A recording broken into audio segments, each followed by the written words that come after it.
Good evening, everybody, and welcome to Enlightening Your Way. I am your host, Nancy Lombardo. We are airing live tonight on the Lilydale Assembly official Facebook page and YouTube channel. I'm a leaseholder in Lilydale and the president of the Church Living Spirit, which is an independent spiritualist church on the grounds. I'm a military veteran, retired police detective, fitness and yoga instructor, and wellness is my passion. This show is a combination of my many life experiences, and it features various topics and guests to help enrich one's mind, body, and soul on your pathway to healthy living. My website is Wellness with Nancy Lombardo, where my motto is protecting and serving your well-being. And I'm happy to introduce our guest for this evening. Sherry Dworkin-Smith is a certified psychic medium, certified grief educator, and transpersonal hypnotherapist, helping those who are ready for real change. Sherry is featured in the best-selling book, Own Your Awesome and Step Into Your Authenticity. She has been listed as one of the top psychic mediums here in Florida, where she currently lives in Orlando. Sherry offers various online services, in-person coaching, and development classes. And she is the creator of the upcoming Empowered Empath Method and the popular Unspooling Your DNA online manifestation program. Sherry was also, I love this interesting fact, a pink Cadillac driving independent sales director with Mary Kay Cosmetics for over 2 decades, retiring in 2024. And that's no small task, let me tell you. And to learn everything about Sherry, check out her website at sherrydworkinsmith.com. Welcome, welcome, welcome. Thank you for being here. Thank you so much for having me. I'm absolutely thrilled to be here. Oh, I'm thrilled to have you. Let's just start off for our viewing audience and the guests watching that may not know much about you. Can you tell us a little bit more about you and especially how you discovered your mediumship abilities? More than all that. Yeah. All that. So I am a grief educator, grief coach, hypnotherapist. I am a psychic medium. And for me, it was always there. I heard voices when I was young. There were what I called the light people would be in my bedroom. I got in trouble a lot as a little kid because my mom really felt I had that I was lying, I was making things up. So I spent a lot of time in my room. And so I never felt like I was alone. I always had, my stuffed animals would talk to me and things would move. And it was just a weird way to grow up, but it didn't seem weird until I was a little older. We didn't have Google and things like that. So when I got a little older, my knowing of things just got to be too much. And there was, the times of feeling over emotional and just out of control and so much information coming in so quickly that when I was in college, I just asked everything to go away. But I will have to tell you a really super quick, funny story. I went to the University of Rochester in upstate New York, which is very near Hydesdale and all the places where mediumship started. And so, of course, and the dorm was right next to the cemetery. So, of course, all of this, started popping when I went to school. And when a few years ago, when I had the opportunity to go to Arthur Findlay in Stansted, and I was in the museum in the castle, they had this yellow and blue banner that looked exactly like the college sports banners that would say, University of Rochester basketball or soccer or whatever it was, that said Rochester spiritualists. And it was exactly the same banner. I was like, oh my gosh. So, I know they've been trying to, get me on this path, back on this path for so long. And so about 10 years ago, more than 10 years ago, a really good friend of mine passed away, and he became a real busybody for me to get back on this path. And so as I learned and studied and did more and more things, the hypnotherapy and the grief education just naturally felt like the next steps, especially right now. And what we've had, for the last 5 years with COVID and so much violence and war and, polarity and things like that. We just don't have enough grief resources. And, there's so many people dealing with so many different kinds of grief that don't even know what they're dealing with. And people don't know that there's help available. So, so that sort of led me full circle around. And I knew, yes, I did drive a pink Cadillac for for a long time. long time. I love the pink Cadillacs, might I add. It was gorgeous. It was absolutely gorgeous car. I was a sales director for 20 plus years. And I was a Cadillac driver for more than 10. But it got to the point where I couldn't do both of these things. It's a very, very different energy to be let's go with Mary Kay, which I love. I love the products. I'm much older than people think I am. And to do this work, which is very much a slowing down and a receiving energy. So it was really a time for me to, a few years ago, time for me to separate that. So, yeah. Well, I forgot to make mention, and thank goodness for Facebook memories, that this is my 3-year anniversary of doing this show. Oh my gosh, fantastic. So happy anniversary, 3 years. Happy anniversary to you. I can't tell you over the 3 years, and I've heard a lot of the stories from mediums, and it's like they always come from that childhood memories of visitors in their room and, scared, kind of not scared, not knowing what's going on. But it always seems to start there, always seems to start there, which is, I love to hear that. I just love to hear those stories. I would tell that any parents of younger kids, because when my older son, he's 28 now, and when he was about 3, he started to see things in his room. And so my husband and I, even though I was not doing this work at that time, we both understood okay, we just be calm. We're just going to talk to him. We're just going to see what's going on. And I think that's so important, because you have so many kids. You look at somebody like Tyler Henry, who's doing amazing work at such a young age. And I work with, young mediums who've come from supportive and more educated backgrounds than my parents didn't know. I didn't know. And so when we have the opportunity, I think to really support young people in knowing they're not crazy, knowing that they have abilities, that they can choose how they want to work with them. I think we really have a responsibility in how we help nurture the next generation of mediums and light workers. Yeah, totally agree with that. Totally. So when I talked to you earlier in the week and I told you I was wanting to talk about grief, and you were just like, yes, I'm all on board about that. We both agree that grief is not linear. It doesn't come just in one wave. I'm not sure if you knew, I picked the title that Living with Layers of Grief and How to Deal with It. For our topic, why did you want to get into this to begin with as a grief coach? So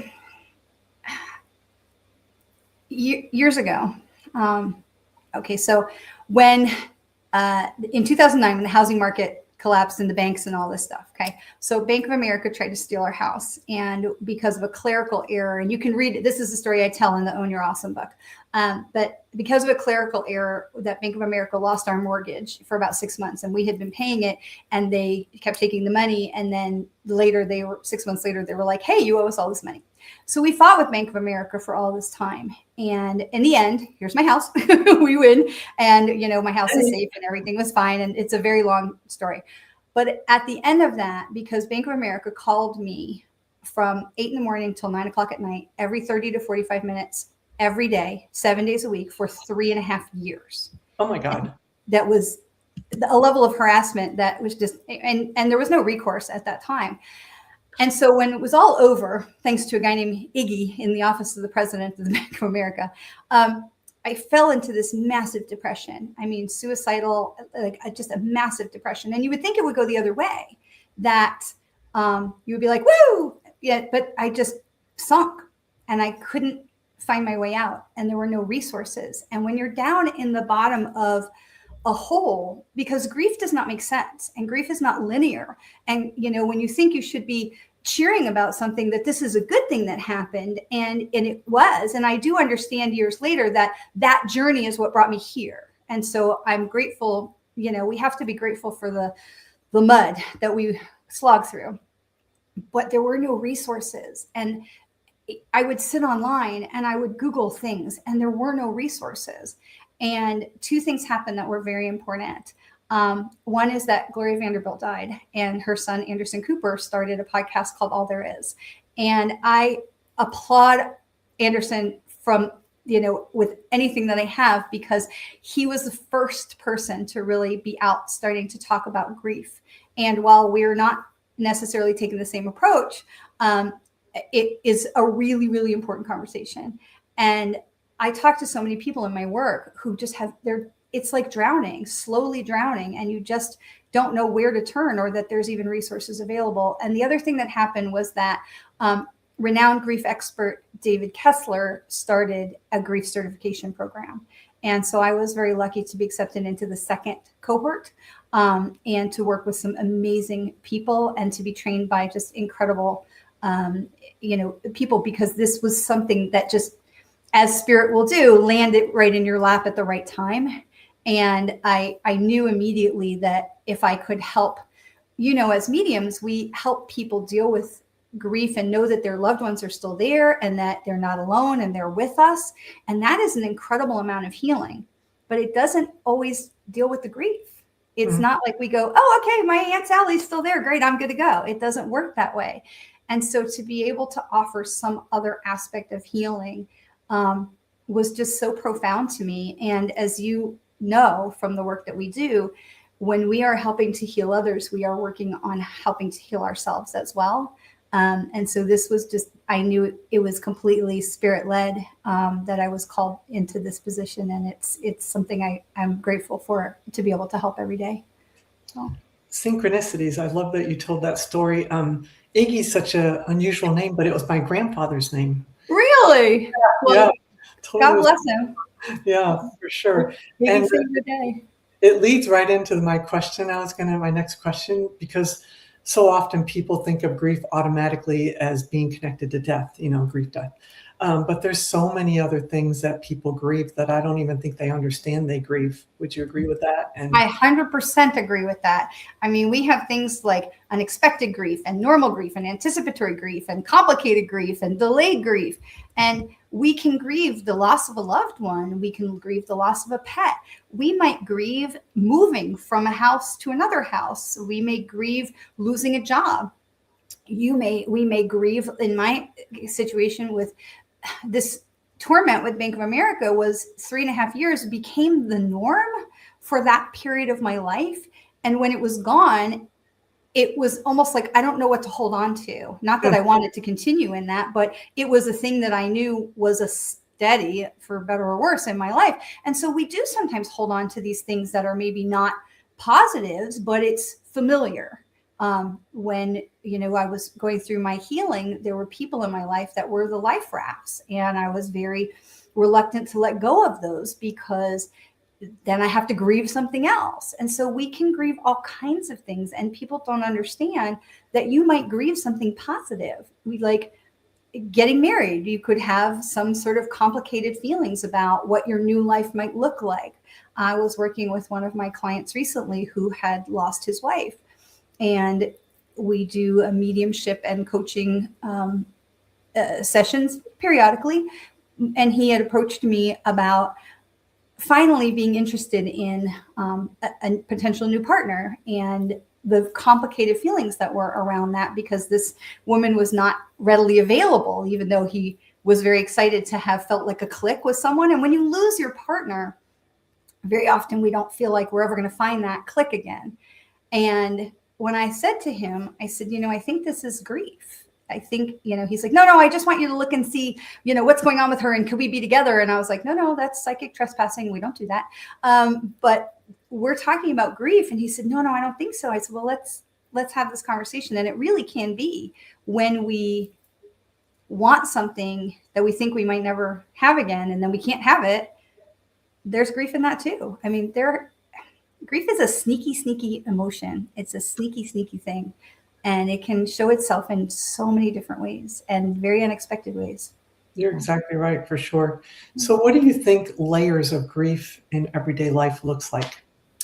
Oh, such a good question, Nancy. It can look like a lot of things. For some people, it looks like overeating. For some people, it may look like not eating at all. It can look like lethargy. It can look like short-temperedness or stress.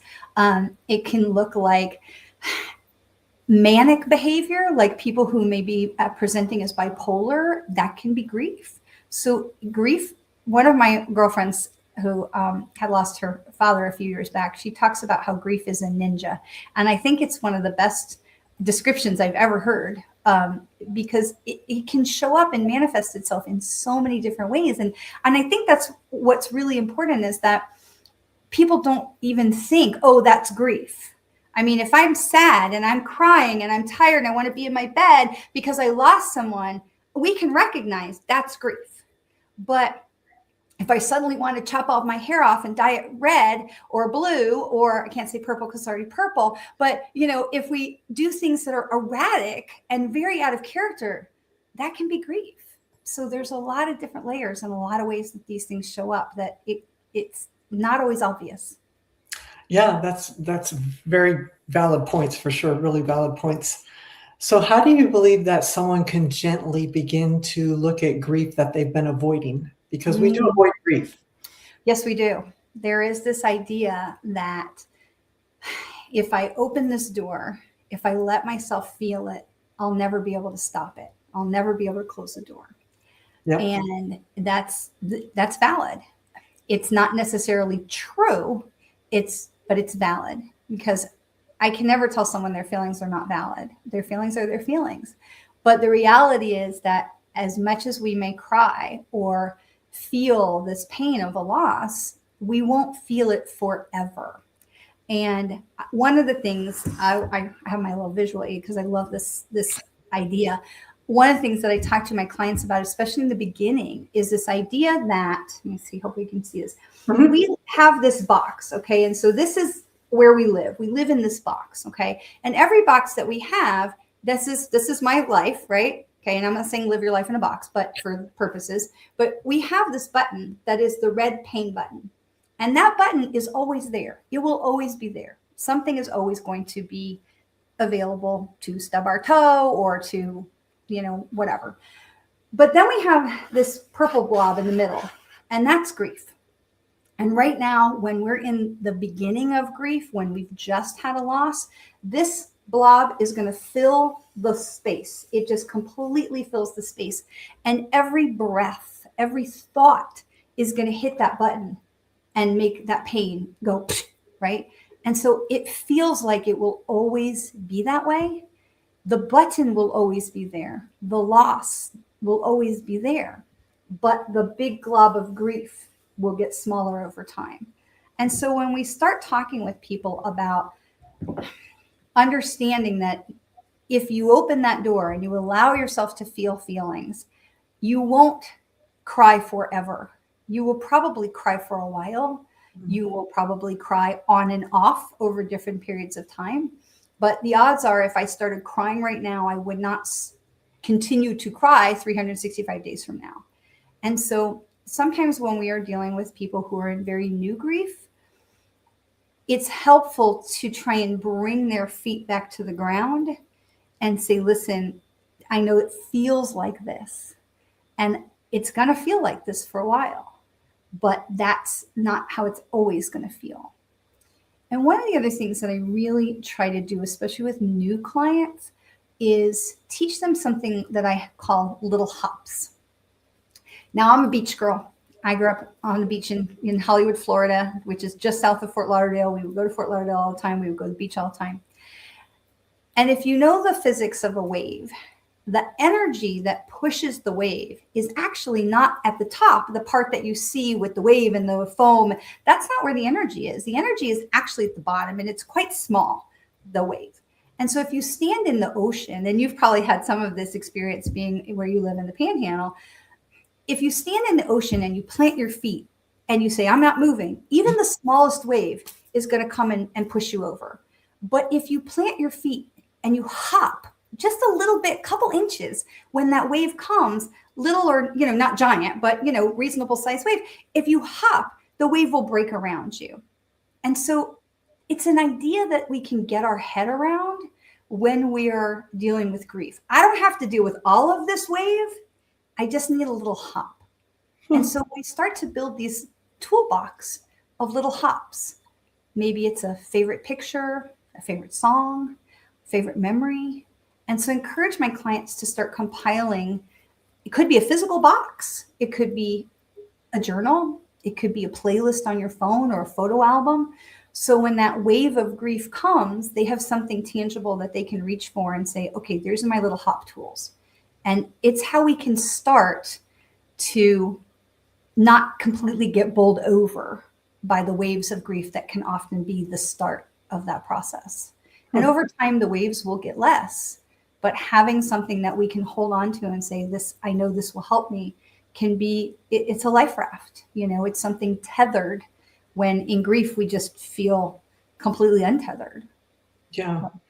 First of all, I'm a visual person, so I love I love your picture. Really puts it in perspective. I've been to Hollywood, Florida. It's really nice there. Love the big waves too, and I love your analogy of the wave. I've never thought of it like that, but you're absolutely spot on.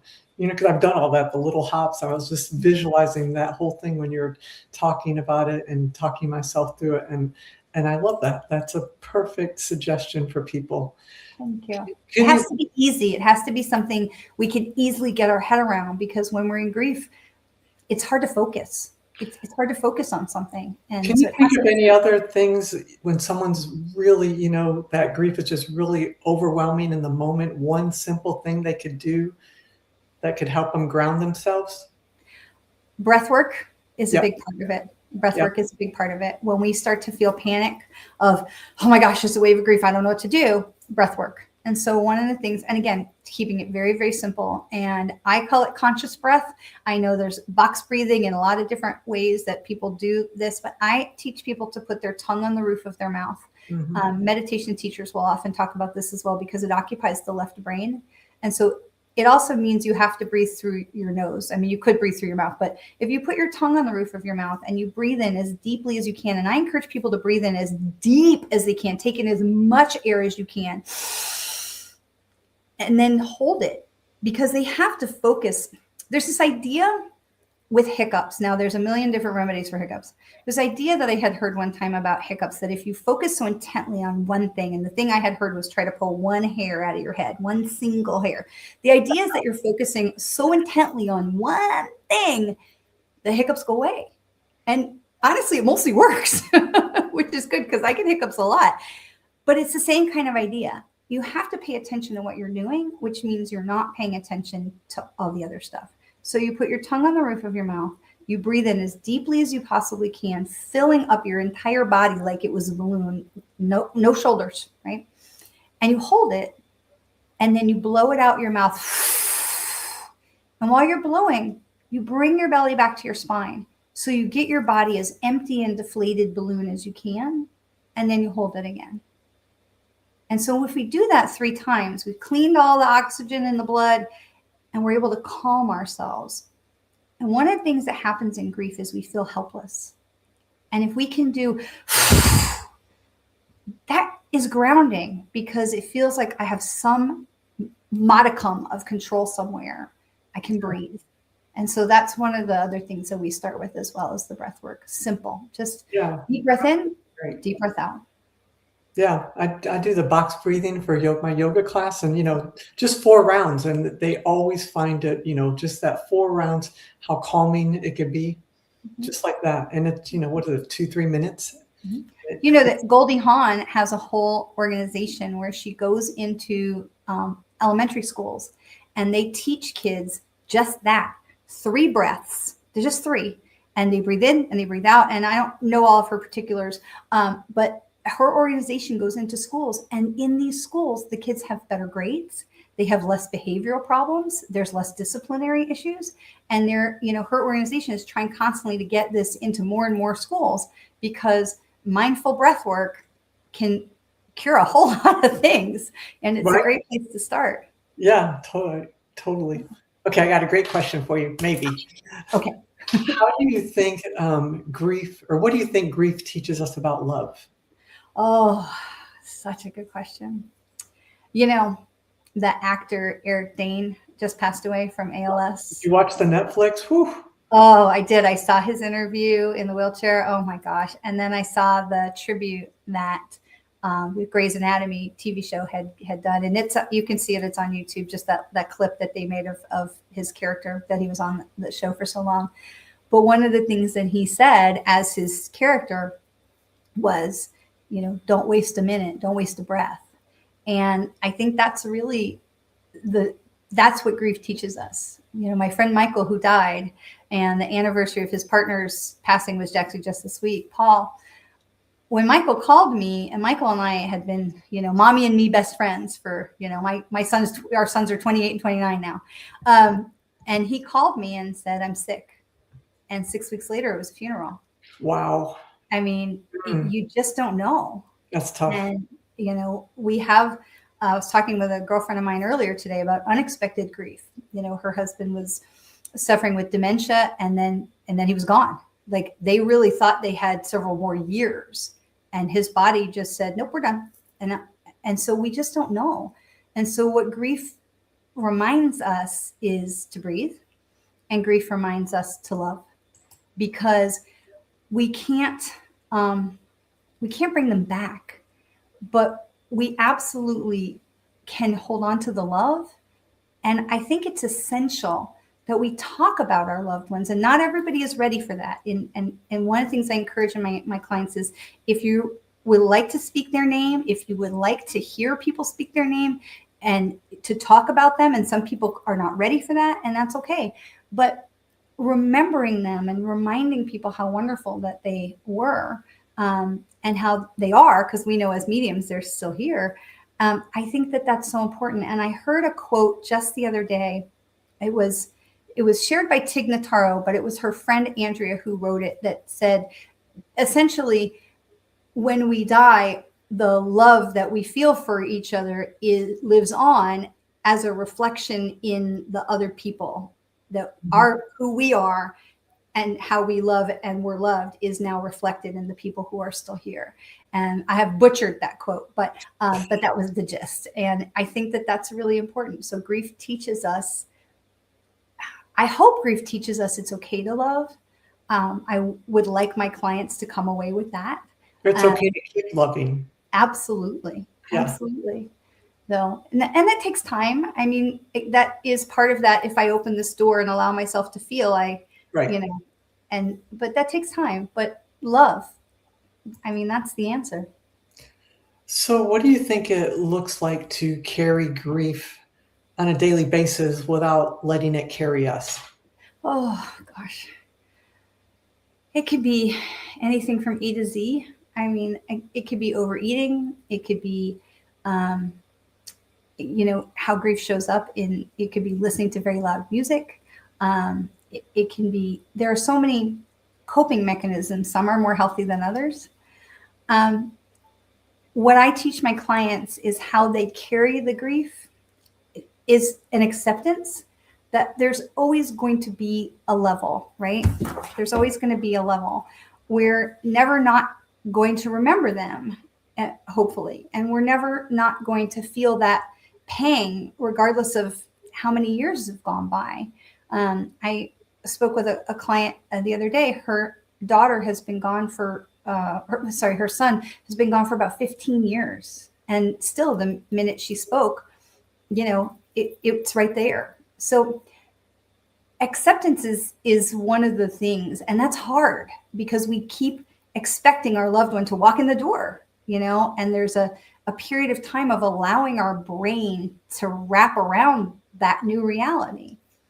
And having our coping mechanisms and having people that we can talk to is really important to help us walk through grief, which is another reason why this work is so important, because so many people have no idea what to say to someone who's in grief. I was at a Zoom memorial a while back, and every single person said, I don't know what to say, but.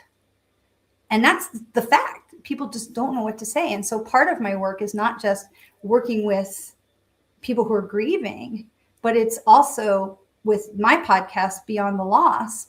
It's called Beyond the Loss, Conversations in Grief Education and Healing, because I want to educate normal people who are not yet dealing with grief, because let's face it, we are all going to deal with grief. That is simply a fact of being alive.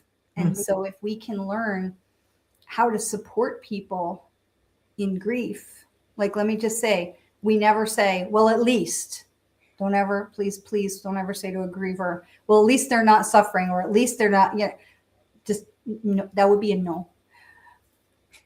I think an important thing not to say to people is the time length, because there's never a time, like you just said about the 15 years, grief can last a lifetime after the event, a lifetime. And if people are holding on to it, I think you need to meet them where they're at and be there with them, Absolutely. no matter what, how much time has passed. Kelsey Grammer has a newish book out. I think it's called Karen, which is the name of his sister who was brutally murdered. And she was murdered 50 years ago. Wow. And he still shows up for the parole hearings for the perpetrators. And he still carries a level of grief. He has done a lot of work on himself and on that process to come to a place of peace. And it was interesting what he says is about, he was remembering his sister as a victim and not as the wonderful, vibrant, lively, intelligent, beautiful woman that she was. But that was 50 years ago. Right. And so we don't get over it. We just bring it with us. So it's always walking with us in some way. But that was a choice that he made to carry anger and despair and victim imagery versus choosing to carry love for his sister. We don't have to love the perpetrators, but carrying that love and remembering her in the way that she was. And that becomes a choice too. And that takes people a long time, especially when you have parents of suicide, which is a big problem right now. And that, those parents, that takes a long time to shift. Some people don't, they're not capable of shifting. So we carry it in a lot of different ways. And grief is different for everyone. There is no one right way. There is no, like you say, timeline. There is no, oh, you had your funeral on Saturday, you're back to work on Monday, right? You're ready. Okay. There just isn't a timeline, and there isn't one only right way. It's different for everyone. My friend Ashley commented that sometimes people don't know what to say, so they don't say anything. What would you say to people that are uncomfortable even having a conversation, being with somebody and knowing someone has had a loss and suffered a loss, but they still don't want to acknowledge it? Yeah. Sometimes we can just look that person in the eye and just give them a nod and just say, yeah, that can be enough. A hand squeeze can be enough. A card in the mail. The one thing that I really talk to people who are trying to support grievers about is don't rush to the front of the line. Okay? If someone has had a loss in their family, there's a lot going on. They may have to deal with wills and putting things in other people's names and planning a funeral. There's a lot, and a lot of family may come, and there may be a lot of food. And so we don't need to avoid all that, but we also don't need to rush to the front of the line. And so one of the things I say to people who ask, how can I best support someone who's dealing with grief, is you can let them know that you're supporting them now, but wait 2 weeks, maybe 3, and then step in. Because at that point, all the rush has died down, all the family has gone home, all the food's been eaten, and there's this, now I'm alone. Now I'm alone with this giant bucket of grief.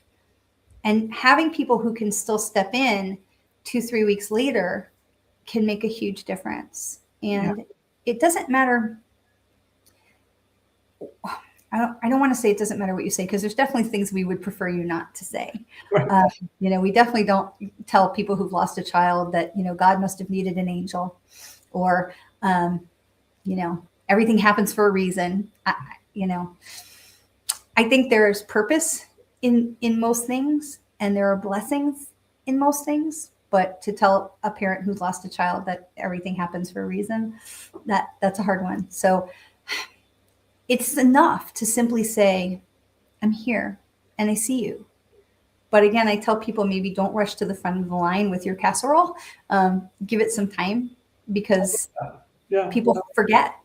But in 2 weeks, most people have forgotten because they're back with their life, you know? So maybe put a little ping on your calendar that you can reach out to people a little later. It makes a big difference. Yeah. Do you believe grief and joy can exist alongside each other? Yeah, I do. Absolutely, I do. And that's hard because then there's guilt that goes right in there. Yeah, you're right about that. Yep. There's guilt that goes right in there.